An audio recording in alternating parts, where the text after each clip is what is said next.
Buenas tardes, les habla Ángel Pérez Almario, coordinador académico de Universitas Fundación. Les damos la más cordial bienvenida a nuestro espacio, miércoles de videoconferencia de la Cátedra Jorge Rosell. Estamos transmitiendo en vivo por intermedio de la fanpage de Facebook Live de Universitas Fundación y en paralelo utilizando como aula virtual la aplicación Zoom. Seguimos construyendo academia en el derecho penal comparado, cada día con mayor participación, mejor interacción entre los intervinientes por intermedio del aula virtual, Facebook y por intermedio del grupo Telegram. Observamos mucho más críticos los participantes en la altura del debate y solo demuestra que lo que nos apasiona a Universitas Fundación y a las instituciones involucradas, es decir, el conocimiento, está llegando cada vez más a los países de Iberoamérica, acortando distancias y rompiendo esquemas en innovación académica.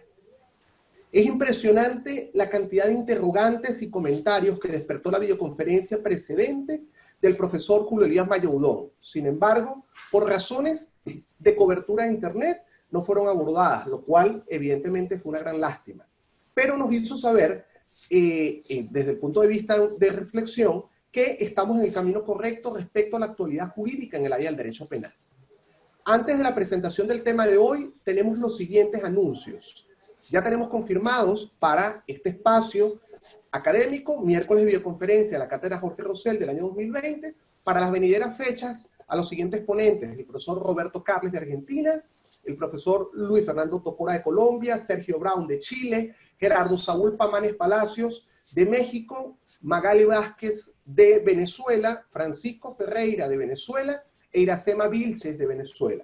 Evidentemente la recomendación es no perderse cada uno de los miércoles. Si cada vez más está siendo más crítico y aumenta la altura del debate, evidentemente la idea es seguir construyendo el conocimiento. A los fines de generar una mayor interacción en la comunicación, les invitamos a unirse al grupo Telegram denominado Cátedra Jorge Rosell. La intención, por intermedio de este enlace, es trascender y proyectar mucho más allá de estos miércoles, que no solamente obtengan la información priorística respecto a la temática, al ponente, sino que día a día, por intermedio de la inserción en comunidad, puedan de alguna manera incorporarse en el área del derecho comparado penal. ¿Cómo lo hacemos? ¿Cómo nos incorporamos a ese grupo Telegram? En principio, el enlace para incorporarse nos va a llegar por intermedio del correo electrónico que nos envía el equipo Universitas Fundación.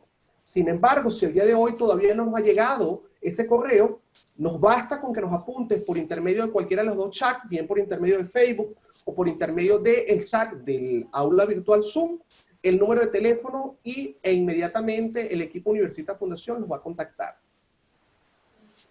¿Cuál es la temática a disertar el día de hoy? ¿Cuál es el ponente que nos acompaña el día de hoy y de dónde nos acompaña el día de hoy? El ponente es el profesor Carlos Simón Bello Rengifo, el cual nos va a disertar desde el país Venezuela, y la temática es la bioética jurídica y el derecho penal. ¿Cuál es el alcance de dicha ponencia? Evidentemente, el enfoque en principio propone establecer la vinculación existente entre la bioética jurídica y el derecho penal, así como la preponderancia o importancia de dicho vínculo. En segundo aspecto, destacar la bioética jurídica como un área del conocimiento que se ocupa básicamente de los problemas que surgen con el desarrollo de la biotecnología y su incidencia en la vida en general, incluyendo el medio ambiente. Es un saber relativamente reciente, pues va de la mano con la expansión de la tecnología en el mundo contemporáneo.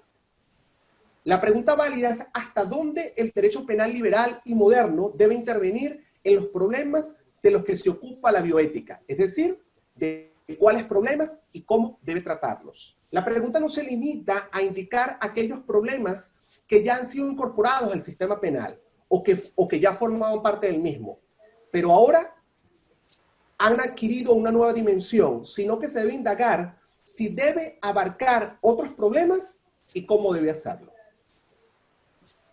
Nuestro disertante del día de hoy, el profesor Carlos Simón Bello Rengifo, evidentemente es abogado, con distinción magna cum laude en la Universidad Central de Venezuela, es especialista en ciencias penales y criminológicas, doctor en Derecho de la misma Universidad Central de Venezuela, ha sido director del Instituto de Ciencias Penales, ha sido jefe del Departamento de Ciencias Penales y Criminológicas, director del doctorado en Ciencias, mención Derecho, Fue coordinador del Comité Académico de la Especialización en Derecho Procesal. Ha sido miembro del Comité Académico de la Especialización en Ciencias Penales y Criminológicas. Ha sido profesor en diversas materias inherentes de alguna forma al perfil académico en el área penal. Ha sido profesor de Derecho Procesal Penal, profesor del doctorado en Ciencias, mención Derecho. Ha sido profesor del doctorado en Derecho en la Universidad Católica de Andrés Bello, profesor del curso monográfico de Derecho Penal de la Maestría Latinoamericana en Ciencias Penales y Criminológicas, profesor del diplomado en Derecho Penal Internacional de la Universidad Metropolitana, ha sido coordinador de investigaciones de grupo ante el Consejo de Desarrollo Científico y Humanístico de la Universidad Central de Venezuela.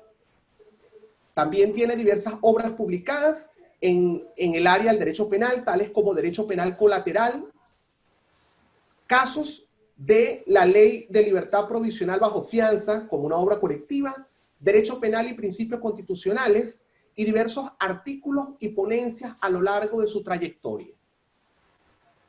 De seguidas, antes de dar el derecho de palabra al profesor disertante, pasamos a indicar cuáles son los parámetros bajo los cuales se va a regular de preguntas y respuestas como segunda parte de este espacio. En principio, agradecemos que los micrófonos estén completamente cerrados y apagados durante el desarrollo de la ponencia del disertante. En segundo aspecto, que las preguntas y los comentarios necesariamente deben ser realizados de manera escrita, bien por intermedio del aula virtual o bien por intermedio del Facebook Live. A su vez, la intención es generar la mayor participación y la mayor cantidad de intervenciones, con lo cual necesariamente las intervenciones deben estar apuntadas o deben ser pertinentes al tema bajo el cual se está disertando. Y la intención es que por lo menos cada participante emita un comentario o una pregunta con miras a generar la mayor participación y la mayor interacción. No olvidemos que por cada pregunta o por cada comentario debemos indicar cuál es el nombre, apellido y el país bajo el cual se realiza la participación. De seguida le damos la bienvenida y por supuesto el espacio del profesor Carlos Simón Bello. Adelante, profesor.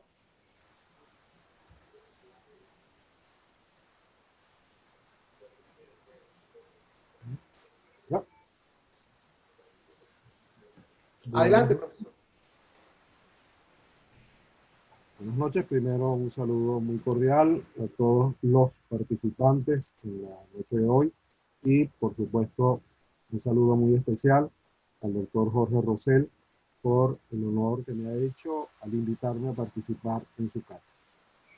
Como bien lo ha expuesto precedentemente el presentante Ángel Pérez, nuestra charla en la noche de hoy va a versar sobre el vínculo que existe entre el derecho penal y la bioética jurídica, en el sentido de poder establecer algunos lineamientos y fundamentalmente puntos de reflexión acerca de cuáles son los problemas de los cuales debe o puede ocuparse el derecho penal en materia de bioética y de qué manera debe enfrentarlos o resolverlos.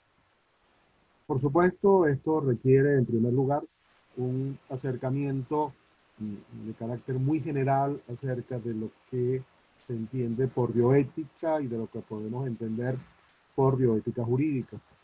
Realmente el término bioética en cuanto a su paternidad se ha de alguna manera discutido en torno fundamentalmente a tres autores. Uno, un teólogo protestante, Fritz Jarr. El segundo, Frank Raphael Porter, y el tercero, Andrés Heller. Fritz Jarr era un teólogo protestante, un pastor, que en el año de 1926 escribió un artículo en el cual acuñaba, pero diferenciado, separado por un guión, el término bioética, en el cual planteaba la necesaria relación que existe entre el ser humano, las plantas y los animales. Sin embargo, la obra de Fritz Jarr no fue del todo atendida en aquel momento.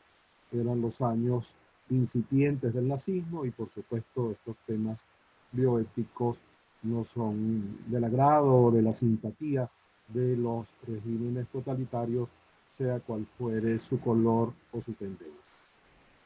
Fue hacia los años 70 cuando Popper acuña nuevamente el término de bioética. El enfoque que le daba Popper a la bioética era un enfoque fundamentalmente holístico. Lo entendía que era un estudio sistemático de la conducta humana vinculada a las áreas o los dominios de la vida y de la salud bajo principios morales o bajo principios éticos. En pocas palabras, el estudio de la vida y de la salud desde un prisma ético. Posteriormente, Andrés Heidegger, el año siguiente, pues funda un instituto que cuenta con el apoyo de la Fundación Kennedy y que viene a representar una segunda vertiente que ha sido predominante en el campo de la bioética, en el sentido de, en vez de aquella visión más amplia o general de Popper, en el cual expresaba la necesidad de una vinculación, de allí el nombre de su obra, Un puente hacia el futuro, de una vinculación entre las ciencias y las humanidades, más bien el enfoque de Andrés Heidegger vinculaba el campo de la medicina observada o analizada desde el punto de vista ético. De tal manera que podríamos decir que entre las numerosas clasificaciones que existen de la bioética hay fundamentalmente o básicamente dos entre muchas de ellas. Una que tiende a entender el campo de aplicación de la bioética en un sentido muy amplio, muy general, y otra que la tiende a entender en un sentido más limitado, más restringido hacia el campo de la medicina. Ahora bien, ¿por qué surge la bioética? ¿Por qué en 1926, hace ya casi un siglo, un teólogo protestante empieza a utilizar el término bioética? ¿Por qué en los años 70 Popper y Heidegger también recurren al término de bioética? ¿Cuál era el contexto en que este concepto comienza a ser empleado? Lo cierto es que el desarrollo de la biotecnología ha implicado nuevos retos, nuevos desafíos, nuevos problemas, no solo para el individuo en cuanto a su vida y su salud, sino también en cuanto a la sociedad en general, el medio ambiente y sobre todo para la especie humana. Como ha dicho un destacado bioticista de apellido Jonas, la situación actual respecto a los adelantos de la biotecnología implica una situación muy distinta a la que preexistía a esta época actual, porque estos adelantos biotecnológicos no solamente van a significar o pueden significar peligros o riesgos para la vida y la salud de los individuos, sino que se pone en peligro la identidad misma de la especie humana. No solo podemos hablar de la especie humana en el momento presente, sino que decisiones que se adopten hoy en día en el campo de la biotecnología, pues pueden afectar generaciones futuras. El científico puede tomar decisiones cuyos efectos, cuyos resultados no sean detectables en sus términos inmediatos, sino que podrían producirse esos efectos decenios después, inclusive hacia el futuro mismo de la especie humana.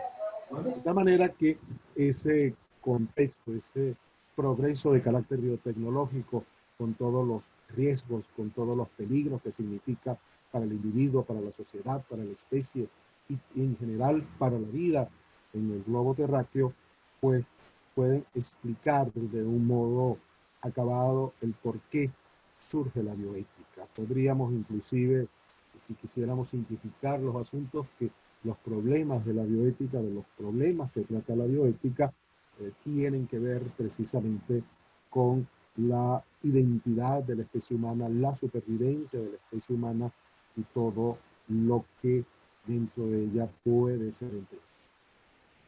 Cuando hablamos de bioética jurídica, lo que queremos es alertar o advertir que muchos de los problemas que enfrenta la bioética son materia también del derecho, bien porque estén regulados por el derecho o bien porque sean susceptibles en el futuro de ser regulados por el derecho. Y no solo por el derecho penal, aunque del derecho penal es que nos vamos a ocupar en la noche de hoy, pues también la bioética tiene repercusiones en el derecho civil, habida cuenta que se pueden generar responsabilidad por hechos ilícitos extracontractuales e inclusive también una responsabilidad de naturaleza contractual, y también tiene implicaciones del derecho, en el derecho administrativo, habida cuenta que el Estado debe organizar un conjunto de servicios que tocan el tema de la vida, de la salud, del ambiente. De esta manera que cuando hablamos de bioética jurídica, debemos concebirlo en una visión pues, más amplia de lo que puede ser, si lo entendemos única y exclusivamente, pues, referida al derecho penal.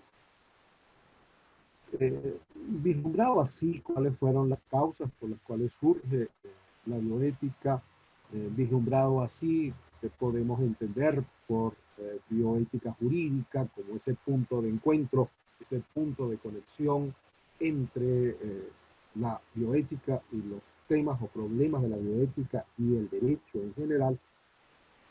Nos corresponde ahora acercarnos un poco más a lo que se refiere a la bioética, y para acercarnos un poco más a lo que se refiere a la bioética, más allá de sus causas de surgimiento o de referencia, es indudable la necesaria referencia a los principios bioéticos. Los principios bioéticos han sido actualmente enfocados fundamentalmente sobre 4 aspectos que fueron desarrollados, que fueron planteados por 2 autores, Beauchamp y Childress, que son los principios de autonomía, beneficencia, no maleficencia y justicia. No son estos los únicos principios bioéticos, existen otros que se han venido incorporando en el curso del tiempo. Inclusive en la Declaración Universal sobre Bioética y Derechos Humanos podemos conseguir otros principios de autores tales como Manuel Atienza, por ejemplo, también ha propuesto otros principios a los cuales ha sumado reglas que se aplican para la solución de casos concretos. Sin embargo, podríamos considerar a los fines de tener un punto de partida que estos 4 principios que podremos considerar a su vez como los principios clásicos en materia de bioética son importantes a la hora de poder establecer la naturaleza misma del conocimiento bioético, su alcance y por supuesto su fundamentación. Posteriormente volveré a retomar el tema de los principios a los fines de poder establecer una vinculación o una relación más clara, si se quiere, en la medida en que ello sea posible, con el derecho penal. Uno puede igualmente preguntarse, bueno, ¿cuál es la función de la bioética? ¿Para qué sirve la bioética? Es tanto como preguntarse en cualquier área del conocimiento, ¿para qué sirve el conocimiento? En este caso, el conocimiento bioético. Podríamos establecer que ese conocimiento bioético cumple una doble función. Cumple una función de carácter externo y cumple una función de carácter interno. Cuando hablamos de una función de carácter interno, nos estamos refiriendo al desempeño de la reflexión bioética en el círculo de aquellos a quienes les corresponde ser sujeto agentes e incluso pacientes de las relaciones bioéticas. Es decir, es el análisis de los problemas bioéticos, es la propuesta de soluciones a los problemas bioéticos y la propuesta de regulaciones a los problemas bioéticos. Visto así, pareciera que la bioética se limita a una suerte de reflexión filosófica o una reflexión ética sobre los retos y desafíos que plantea la biotecnología para la vida, la especie y el ambiente. Sin embargo, la bioética es más que una reflexión de carácter teórico, de carácter filosófico, porque la bioética se encuentra frente a situaciones o problemas reales respecto a los cuales ha de proponer soluciones. Pero ciertamente, evidentemente, los que hacen bioética no son aquellos a quienes les corresponden las decisiones finales, en el sentido de decisiones expresadas o representadas en regulaciones o textos legales, que sería esta pues la función externa. En este sentido, creo que es conveniente poder precisar lo siguiente.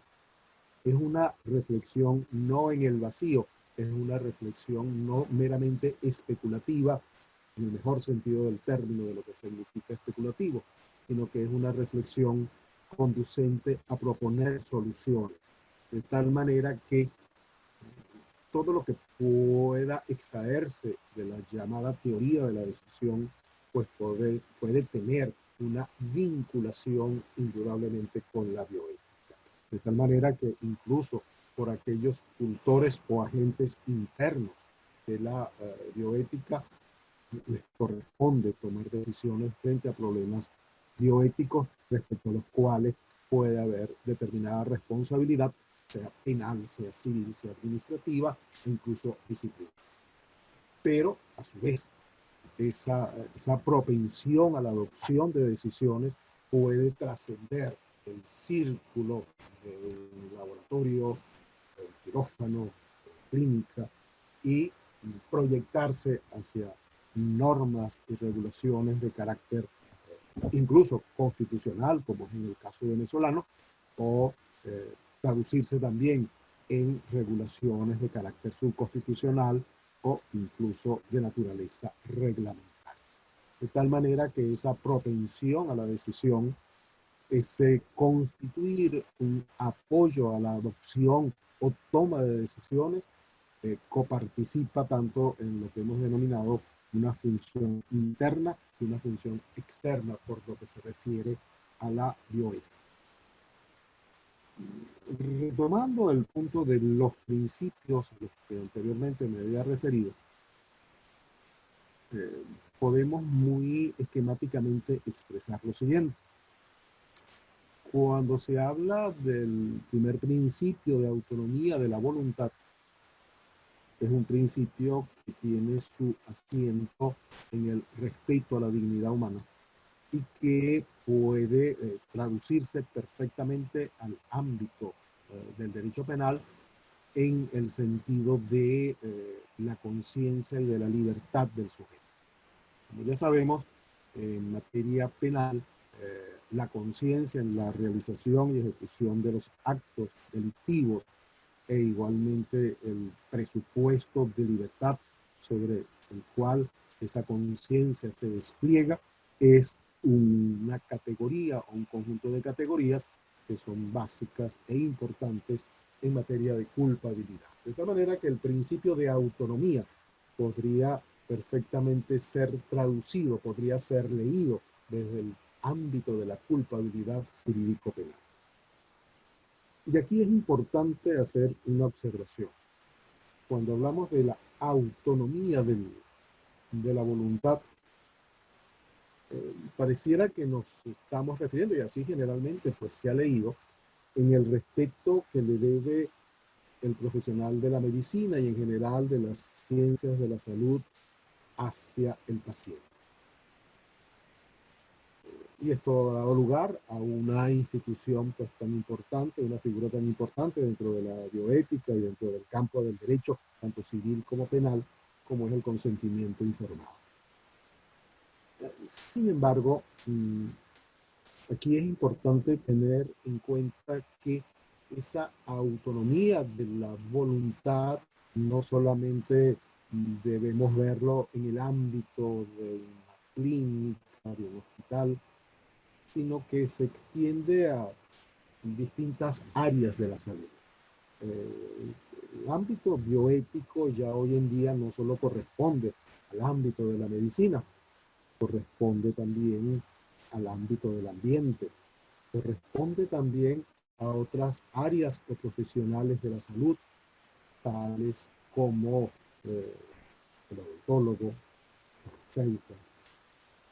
Incluso podría pensarse hasta en el psicólogo y evidentemente pues corresponde también al biólogo, de tal manera que al momento no solo de diagnosticar y no solo en el momento de curar se hace presente el principio de la autonomía de la voluntad, sino que se hace igualmente presente en el momento de la experimentación, que es el ámbito en el cual pueden encontrarse tanto farmacéuticos como biólogos.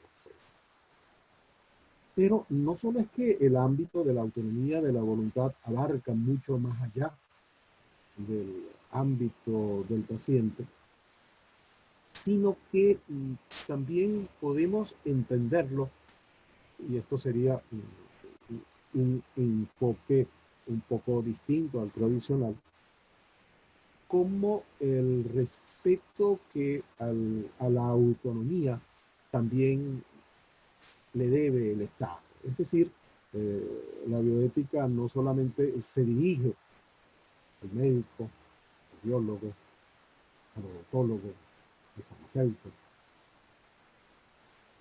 se dirige también al propio Estado. Es decir, el Estado debe igualmente ser respetuoso en la regulación de los temas bioéticos, de la autonomía, de la voluntad, en pocas palabras, de la libertad. En este sentido, el panorama que ofrece el ámbito legislativo venezolano es de algún modo lamentable. Y lo digo lamentable por lo siguiente. Nuestra Constitución, la de 1999, tan alabada muchas veces en otras latitudes, no reconoce de un modo explícito la libertad de investigar. Reconoce sí el derecho a la propiedad intelectual, reconoce el derecho a la divulgación, a la promoción, a la inversión, pero también prevé lo que se llama pues, el Sistema Nacional de Ciencia y Tecnología. Inclusive hay una ley expresa que regula esta materia, y en esta ley, ¿qué es lo que en pocas palabras se prevé? Toda la materia de investigación y de tecnología forma parte del sistema nacional. ¿Y quienes en específico forman parte del sistema nacional? De acuerdo a la ley, pues todos los que investigan. Es decir, no se refiere solo a los organismos públicos, se refiere a cualquier individuo que realice una investigación en un laboratorio, en una entidad de naturaleza privada.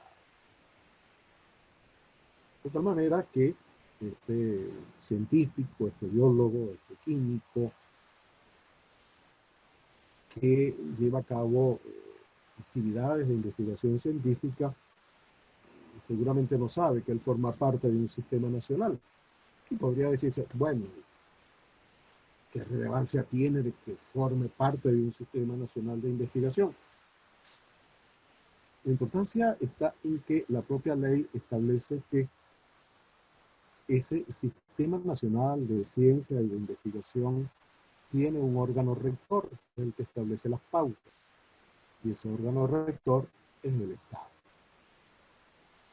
Y ciertamente que la ley no ha sido aplicada de un modo estricto, se puede decirse estricto, pero nos plantea ya un marco normativo según el cual, de acuerdo a la legislación venezolana vigente e inclusive de lo que se podría extraer del propio texto venezolano constitucional.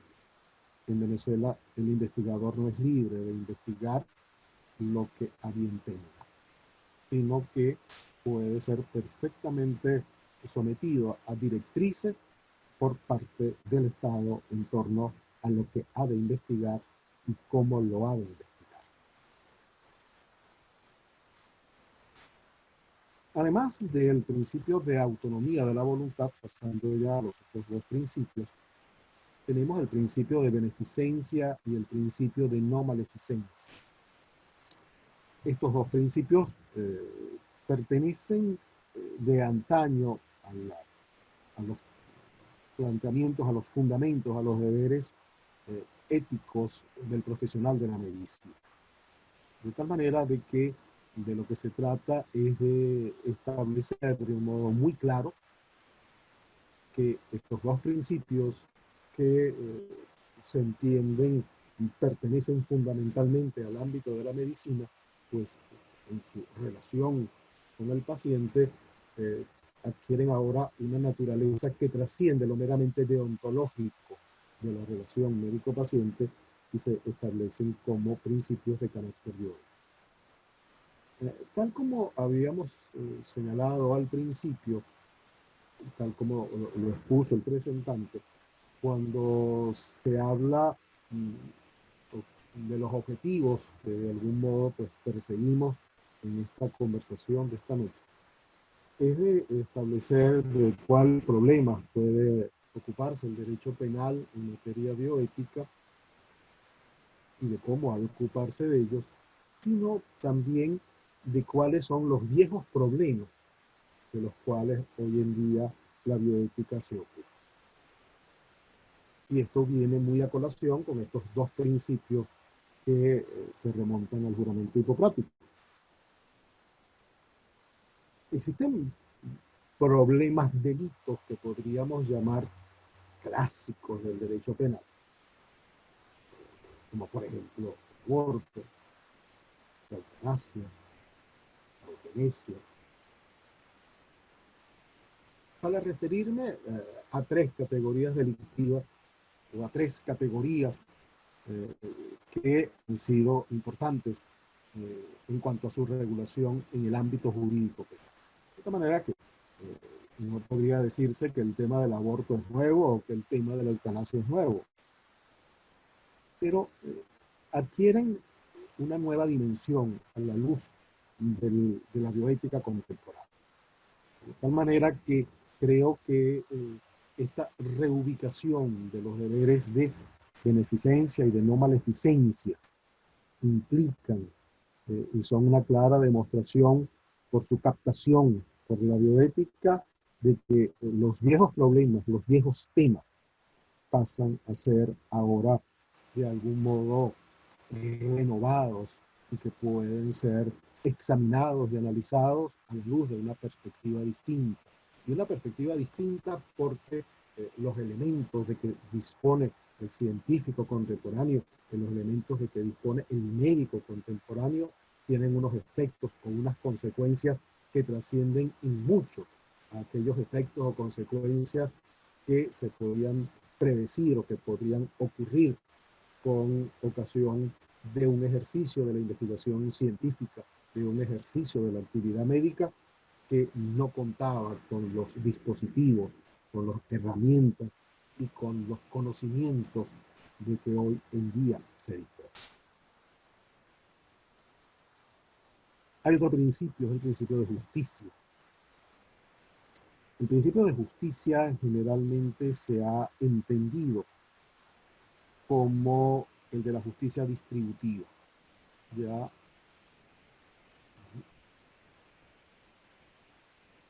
creo que ya volvió a la imagen. Volviendo a lo anterior, el principio de justicia se ha entendido generalmente asociado a la justicia distributiva. Justicia distributiva, ¿por qué? Porque al Estado le corresponde establecer los criterios en virtud de los cuales se distribuyen recursos, se distribuyen alimentos, se distribuyen factores que tienen que ver con los problemas o con los temas de naturaleza bioética. Es decir, el estado visto desde la perspectiva y desde la cima de la bioética debe ser un estado que actúe con justicia y con justicia de tipo distributivo. De manera que fijémonos que tradicionalmente el principio de autonomía se veía básicamente apoyado en razón o en fundamento del paciente. Los principios de beneficencia y no maleficencia se veían vinculados fundamentalmente respecto al profesional de la medicina. Y el principio de justicia se veía enfocado básicamente en función del Estado. De tal manera que podemos ver que en esta visión generalmente empleada o aplicada con relación a los principios bioéticos, pues hacen presente tres sujetos importantes: el paciente, el médico y el Estado.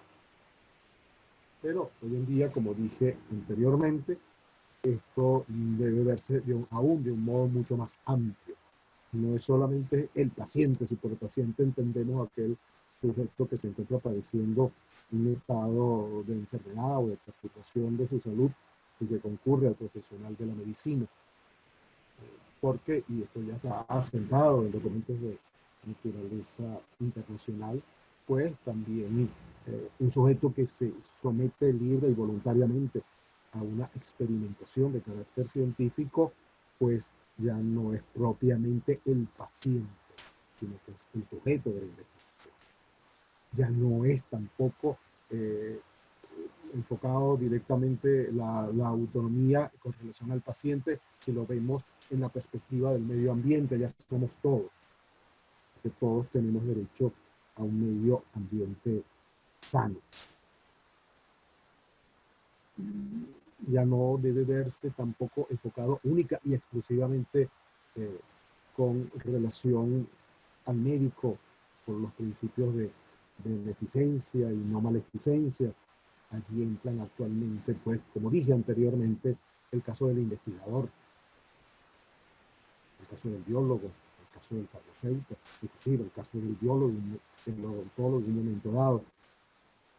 Y valdría la pena ahora añadir un sujeto que aparentemente está un tanto distante de los temas bioéticos, porque no es un profesional de la salud, no es un profesional de la vida, pero es un profesional que ha creado una figura que me atrevería a afirmar tiene hoy en día un poder del que hubiera envidiado gozar Luis XV de Francia. ¿A quién me refiero? Me refiero al completista. Me refiero a esa figura que nadie ve, pero que en nuestra vida cotidiana incluso es un señor omnipotente. Cuando vamos a una oficina pública o privada y queremos realizar una determinada operación y se nos dice el sistema se cayó o el sistema no lo permite, o cuando concurrimos pues a una página web para llenar unos determinados datos y el sistema permite o no permite determinados datos. Resulta que el computista, aún quizás sin saberlo, no estar plenamente consciente de ello, también tiene un rol decisivo e importante en los temas o en los problemas bioéticos con la creación, la aplicación de sus programas.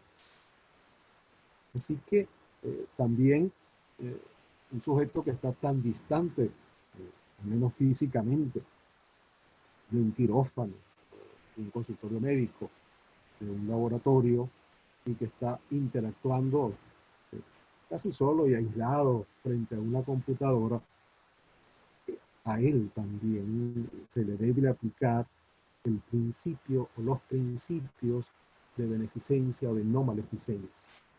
porque existe un compromiso de carácter ético, de carácter moral, no solamente respecto al científico, del científico de la salud o del biólogo, sino que también ese deber debe ser despertado y debe ser transmitido para que tenga conciencia de ello a quienes pueden efectivamente colaborar en el mundo contemporáneo con la extensión y la aplicación de determinados métodos que pueden afectar la dignidad de la persona, la identidad de la persona, la supervivencia de la especie y el medio ambiente como los grandes temas en los cuales se encuentra la bioética contemporánea.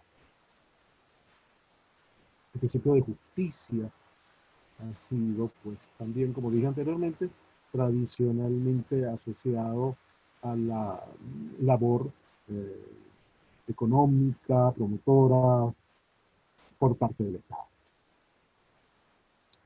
Sin embargo, y esto lo podemos asociar a lo que en un momento dado al comienzo había expresado, es decir, de que la bioética era un elemento para la adopción de decisiones, ocurre que en el ámbito de la justicia también podemos reclamar y exigir respecto al médico, respecto al investigador científico, respecto al computista, que tome decisiones justas. El tema es ampliamente complejo, difícil. El tema de la justicia, si bien tiene un enorme potencial emotivo, tiene una debilidad de tipo conceptual por la amplia. La justicia, como un principio de la bioética, perfectamente puede ser entendido y concebido, no solo por la relación del Estado en la distribución de bienes y servicios, sino que también puede ser considerado en función de la decisión individual. Okay. Ya para concluir, por lo que se refiere al objetivo fundamental que habíamos perseguido en la noche de hoy y que ha transitado por una muestra, una visión lo más general posible que he considerado respecto a la bioética. No me he referido, pues, obviamente, a una visión del derecho penal como tal, habida cuenta de la condición de quienes participamos en esta actividad. Diríamos que esos puntos de encuentro van a depender básicamente de una redimensión, si vale la expresión, de los problemas tradicionales del derecho penal en materia de vida y de salud. Vale decir, como dije anteriormente, aborto, eutanasia, eugenesia, por referirme a tres tipos delictivos o tres problemas que han suscitado amplias discusiones tanto en el derecho penal como fuera del derecho penal. Pero a su vez han surgido nuevos desafíos, nuevos retos, nuevos peligros. La sociedad actual, esta sociedad de la información, esta sociedad de los riesgos, representa para la supervivencia de la especie humana, para la vida y para la salud de las personas y para el ambiente, un conjunto de riesgos y un conjunto de problemas. Y a estos debe atender el derecho penal en la medida en que los otros recursos resulten insuficientes para ello. ¿Y cuáles son esos otros recursos? La formación científica, la formación moral, la difusión y, por supuesto, la creación de una conciencia ética por parte de quienes llevan a cabo esas actividades que pueden ser perjudiciales o poner en riesgo la especie, la identidad del individuo y, por supuesto, la vida y la salud de la persona. ¿Cómo debe enfrentarlos? Debe enfrentarlos, estos, con los criterios y los principios básicos del derecho penal ilustrado, del derecho penal liberal, que son los que efectivamente representan el máximo respeto que se le debe a la dignidad humana y que se corresponden con lo que se señala en la Declaración Universal de la Bioética y de los Derechos Humanos, en el cual se establece que el interés y el beneficio del individuo nunca podrá estar por debajo de la ciencia y de la sociedad. Es decir, el desafío, la debilidad de Prometeo, que también existe en los científicos y que en nombre de la ciencia, del saber, de la sociedad o de patrones de carácter político, en modo alguno deben supeditar la libertad del ser humano, la dignidad del ser humano, porque ciertamente el destino humano no es el del sufrimiento. Profesor Carlos Simón. Por hecho, una apretada síntesis de lo que efectivamente perseguía en la noche de hoy. No quiero dejar quiero concluir, pues sí, expresarle nuevamente mi agradecimiento al doctor Rosell y de invitar a los asistentes, pues, a que continúen viendo en las próximas sesiones del miércoles y el miércoles próximo, donde tendremos un tema sumamente interesante, como es el enjuiciamiento o el juzgamiento del imputado en ausencia a cargo del profesor Pereira de la Universidad de los Andes, Venezuela. Profesor Carlos Simón, deseamos interrumpirlo un poco, ¿ok? Ya nos están llegando por intermedio del chat del aula virtual todo lo correspondiente a las preguntas. Asimismo, por intermedio del Facebook, deseamos que también los participantes puedan interactuar de primera mano con usted, ¿ok? De seguida voy a empezar a formularlas para conceder el derecho de palabra sobre cada una de ellas. En principio, Emma Pernalete de Venezuela, lo primero que extiende felicidades al profesor Bello por tan actual temática, al Colegio de Abogados y al Instituto de Estudios Jurídicos, así como Universitas Fundación. Felicidades por esta alianza que realiza la Academia Iberoamericana. La pregunta: ¿cómo puede la bioética jurídica detener intereses de grandes transnacionales que investigan poniendo en riesgo el medio ambiente y por tanto la vida humana? Como dije anteriormente, a la bioética le corresponde propiciar decisiones tanto individuales como organizativas, como de derecho público y del propio Estado. Pero la bioética no es en sí mismo el dominio del poder político. La bioética pertenece al campo de los científicos y de los abogados, pero precisamente ni los hombres de ciencia ni los hombres de ley son los hombres del poder político. De tal manera de que es muy importante, y así está establecido también en convenios internacionales, la labor de difusión que se debe hacer de estos problemas, de la responsabilidad que se genera para las instituciones públicas o privadas, la violación de los principios bioéticos. De tal manera que lo que se puede hacer es lo que se debe hacer: difundir, comunicar, crear conciencia y despertar valores. Ahora, la decisión política, la decisión del poder, ciertamente no ha estado y no está, pues, en manos de los hombres y las mujeres del saber. Gracias, profesor. De seguidas, Juan Irósomo de Uruguay nos indica: destacamos la importancia de este proyecto académico. Nos gustaría que fuese más tiempo para la altura y la profundidad de cada uno de los análisis. La pregunta que nos hace el amigo de Uruguay: además del juicio de Nuremberg en los años 40 del siglo pasado, ¿ha habido otro proceso judicial de dimensiones universales que haya destacado la función del derecho dentro de la bioética? Profesor, ¿su opinión? Bueno, el juicio de Nuremberg tuvo la particularidad de que precisamente trataba entre los sujetos que estaban siendo juzgados, aquellos que habían llevado, pues, prácticas genocidas durante la trágica experiencia nazi. Desconozco ciertamente si en los juicios que se han llevado posteriormente, por ejemplo, en Yugoslavia, se llevaron a cabo o se puntualizaron aspectos de naturaleza bioética.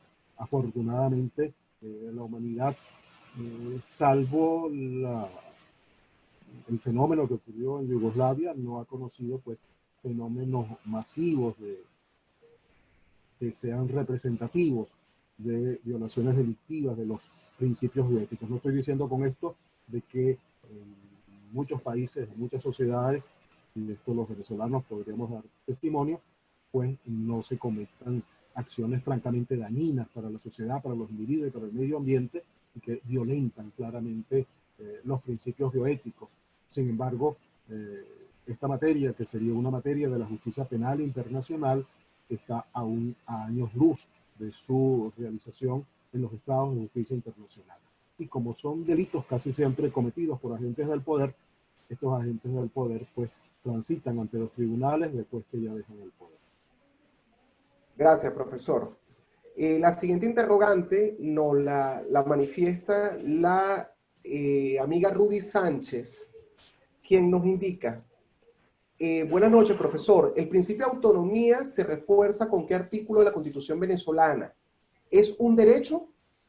¿Su opinión, profesor? Sí, el principio de la autonomía de la voluntad está, por supuesto, asociada a las declaraciones articuladas en la Constitución venezolana, en sus primeros dispositivos sobre el respeto a la dignidad humana. De tal manera que el respeto a la dignidad humana implica el reconocimiento de sus derechos y, por supuesto, implica el reconocimiento de la libertad. Sin embargo, en el caso de la Constitución venezolana, y con ello sé que mantengo una opinión que es discrepante de lo que asienta la inmensa mayoría de ilustres profesionales del derecho en Venezuela, en mi opinión, pues la Constitución venezolana, pese a su buena fama, es una constitución de naturaleza autoritaria y tendencialmente totalitaria, de tal manera que esas declaraciones principistas que aparecen en sus primeros dispositivos quedan luego francamente frustrados en el propio desarrollo constitucional. Gracias, profesor. Nos indica Manuel Espinosa Melet: ¿considera usted que la bioética debe ser una materia obligatoria en el pregrado? ¿Su opinión, profesor? Bueno, en principio, pues un cordial saludo a Manuel desde aquí. Esperamos que prontamente pueda volver a Venezuela. No, es muy difícil entrar a considerar cuáles materias deben ser, pues, obligatorias o no obligatorias dentro de la carrera del derecho. Por supuesto, cada quien desde su ámbito considera que su disciplina, su área de conocimiento es importante, es una de las más importantes. Lo cierto es que lo que sí debe existir como un eje transversal en la formación del abogado, particularmente en Venezuela, es la creación, el cultivo de valores que tienen que ver con los valores democráticos y republicanos, porque es algo por recuperar. Por supuesto que en esa reconstrucción de valores democráticos y republicanos entra de por medio la formación ética del abogado y de los profesionales en general. Y esto pues también nos lleva a otro tema. ¿Acaso la ética puede ser enseñada? Quizás la ética no se enseña, quizás la ética se aprende, pero para aprenderla se necesita una sociedad bien estructurada y una célula familiar que realmente sea sólida y consistente dentro de la sociedad. Profesor, ¿cómo me le va? Julio Pérez, aquí, desde la sede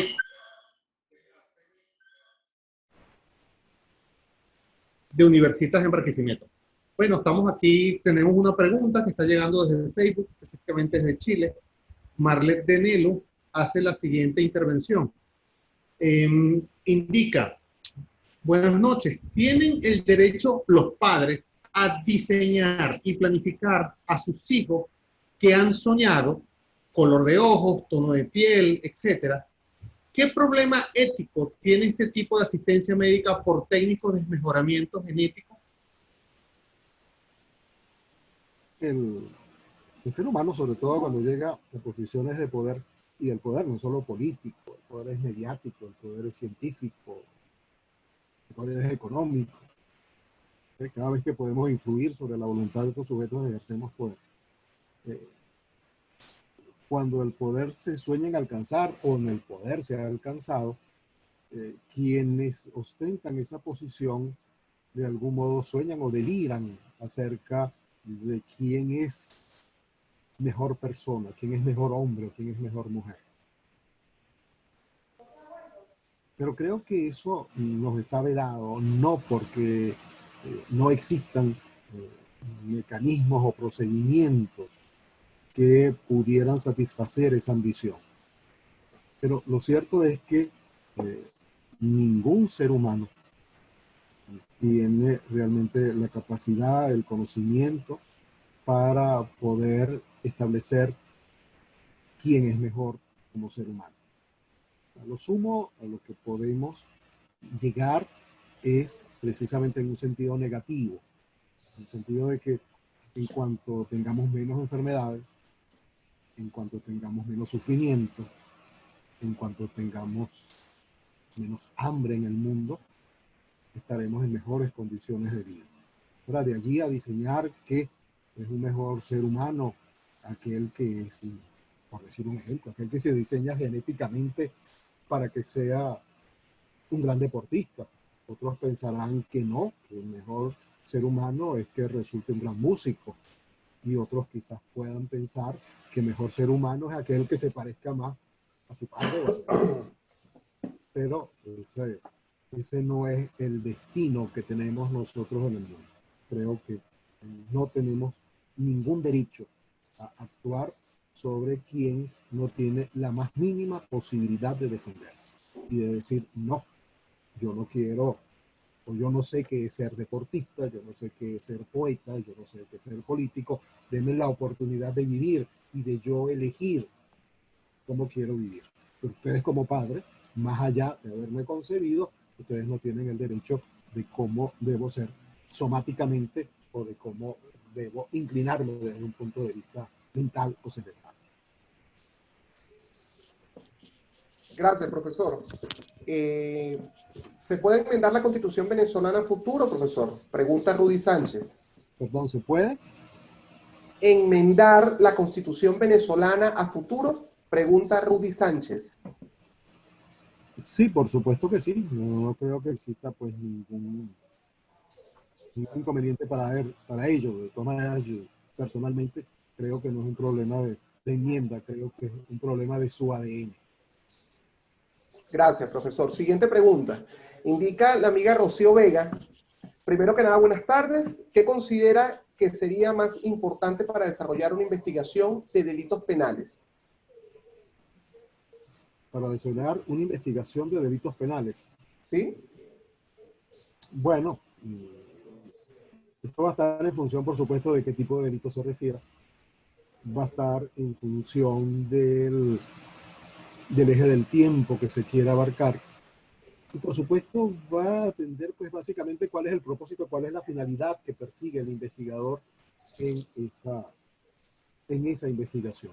Lo más importante creo que es precisamente dejarle a cada quien la libertad de elegir qué quiere investigar, cómo lo va a hacer, por supuesto respetando pues ciertos parámetros de carácter metodológico, pero establecer pues un diseño general y universal de cómo deben investigarse los delitos penales, sin aclarar si nos estamos refiriendo a los delitos en su manifestación social o nos estamos refiriendo a los delitos en su manifestación legal, pues creo que como todas esas pretensiones de universalidad a la cual estamos generalmente inclinados los seres humanos, pues no es lo más conveniente ni lo más adecuado para su mejor realización. Gracias, profesor. Nos pregunta María Fernanda desde Venezuela. Profesor, qué interesante ponencia, es lo primero que manifiesta. Y su pregunta es la siguiente. ¿Es lícito experimentar nuevos medicamentos o terapias con seres humanos? No es indudablemente lícito si no media pues un consentimiento informado ese consentimiento informado debe ser pues lo suficientemente claro, expresivo, comprensivo para la persona que presta el consentimiento. Debe ser modificado cada vez que se modifiquen las condiciones de la experimentación y el paciente o el sujeto de la experimentación pues tiene plena libertad de poder cesar el procedimiento cada vez que ello lo considere necesario. Y por supuesto, esa implementación siempre será a los fines de un mejoramiento de su salud y en la medida en que no existan otros mecanismos u otros procedimientos que sean de mejor proyección hacia el futuro. Es decir, recurrirse a ello, para utilizar una expresión jurídica, como última ratio, como último recurso, y siempre y cuando esa experimentación no implique una posibilidad de daño mayor al cual se quiere curar o del cual se quiere prevenir.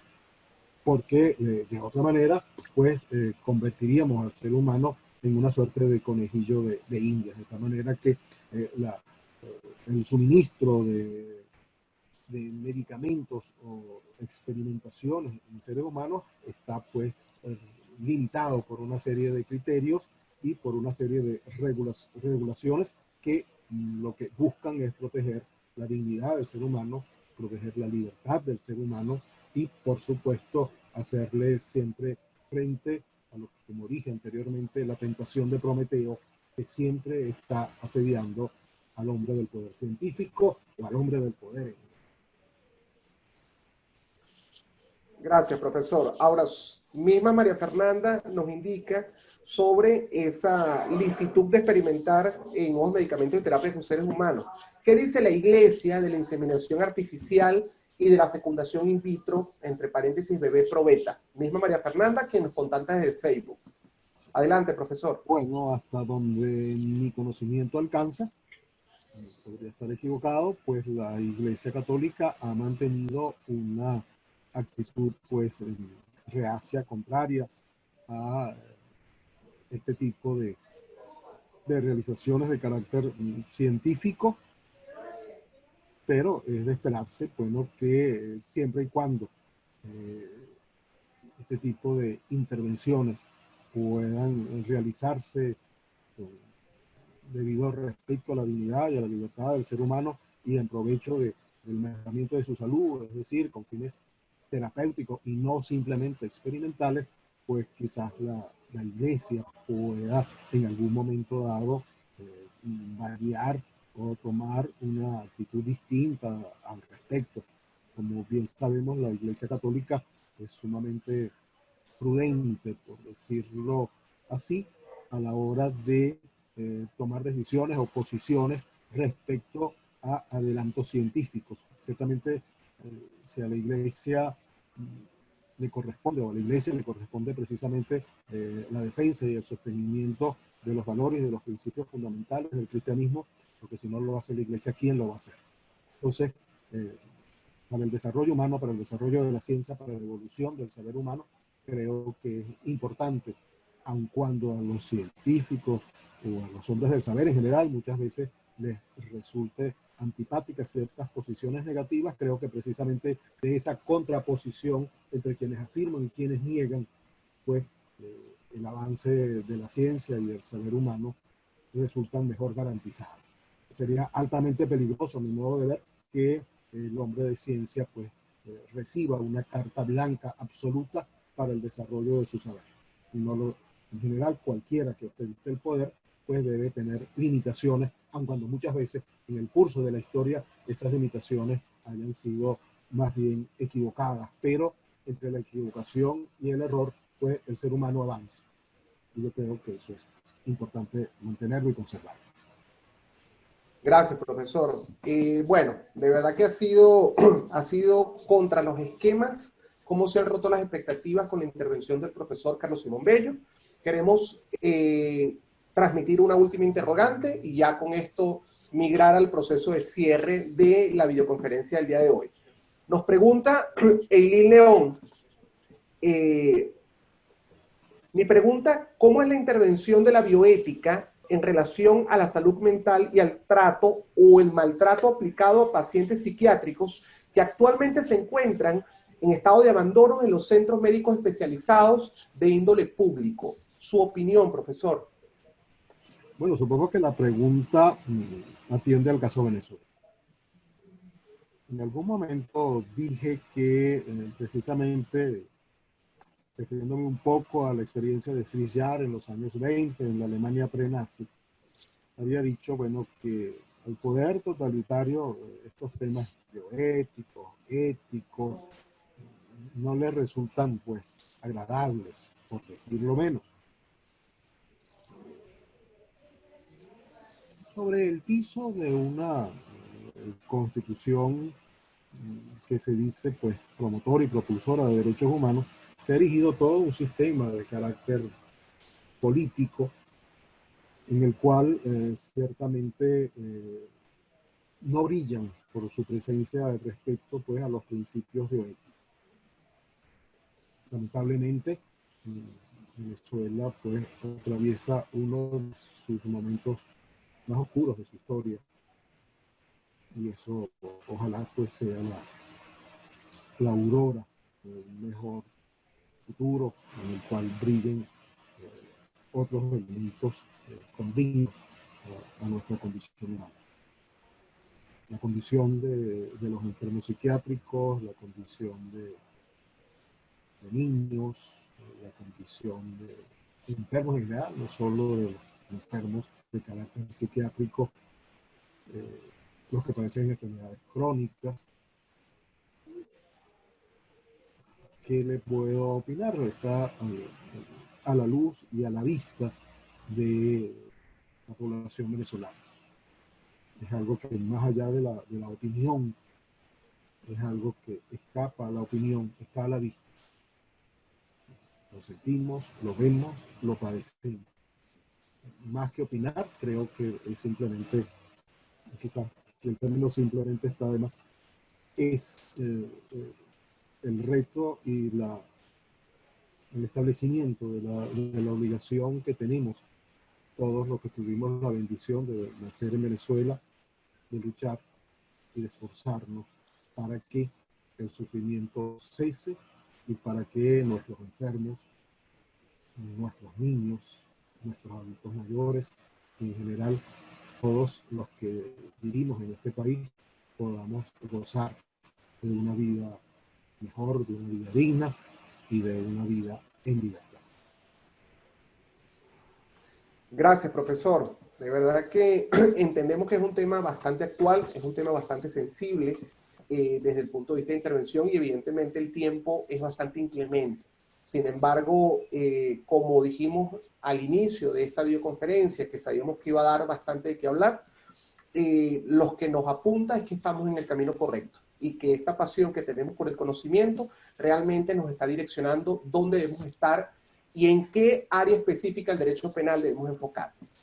Ya para cerrar este espacio de videoconferencia, no podemos despedirnos sin anunciar las próximas videoconferencias que ya están confirmadas, como nos transmitía el ponente o el disertante el día de hoy.